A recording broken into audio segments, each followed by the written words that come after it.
শুরুতেই সঙ্গীতশিল্পী তাহসান খান রোজা আহমেদকে বিয়ে করে সবাইকে চমকে দেন। এই মুহূর্তে এই তারকা দম্পতি দাম্পত্য জীবনের সুখের সময় কাটাচ্ছেন, তাতে কোনো সন্দেহ নেই। তবে এই জুটিকে নিয়ে নানা আলোচনা সমালোচনা ছিল, কিন্তু এসবের কোনো কিছুতেই কান না দিয়ে তারা নিজেদের কাজেই ব্যস্ত থেকেছেন। তাহসান যেমন সবসময় ব্যস্ত একজন শিল্পী, এখনও তাই রয়েছেন।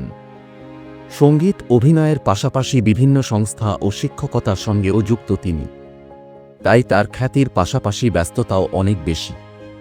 তবে এখন সব কাজ পেছনে ফেলে তিনি স্ত্রী রোজাকে নিয়ে সময় কাটাচ্ছেন। তাহসান ও রোজাকে হানিমুন ছাড়া তেমন একটা বাইরে ঘুরতে দেখা যায়নি। তবে এর আগে যখন তারা হানিমুনে মালদ্বীপ গিয়েছিলেন, তখন তাদের আদুরে মুহূর্তগুলো ভক্তদের মনে দাগ কেটেছিল। এবারও তার ব্যতিক্রম হয়নি। তারা নিজেদের একান্ত মুহূর্তগুলো ভক্তদের সঙ্গে শেয়ার করে ভালোবাসায় ভাসছেন। সম্প্রতি একটি জলপ্রপাতের ধারে তাহসান ও রোজাকে দেখা গেছে। যদিও তারা স্পষ্ট করে বলেননি যে ঠিক কোথায় রয়েছেন, তবে ধারণা করা হচ্ছে সেটি যুক্তরাষ্ট্রের ভার্জিনিয়ায় অবস্থিত ব্ল্যাক ওয়াটার ফল স্টেট পার্ক।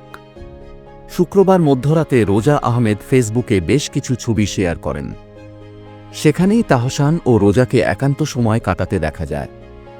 দুজনেই শীতের পোশাক পরিহিত, আর পেছনে দেখা যাচ্ছে দৃষ্টিনন্দন জলপ্রপাত ও পাহাড়। জলপ্রপাতের কাছে যাওয়ার জন্য একটি করিডোর রয়েছে, সেখানেই দাঁড়িয়ে নানা ভঙ্গিতে পোজ দিতে দেখা যায় তাহসান ও রোজাকে। এক পর্যায়ে তাহসান রোজাকে বুকে টেনে নেন, আর সেই আদুরে মুহূর্তটি ক্যামেরাবন্দি করেন নিজের ফোনে। এই আনন্দের মুহূর্ত ভাগ করে রোজা লিখেন, শান্তিপূর্ণ পলায়ন যেন স্বর্গীয় সুখ। পোস্টটি শেয়ার করার সঙ্গে সঙ্গেই ভক্তরা নানা প্রতিক্রিয়া জানাতে থাকেন। মন্তব্য ঘরেও নেটিজেনরা ভালোবাসায় ভরিয়ে দেন।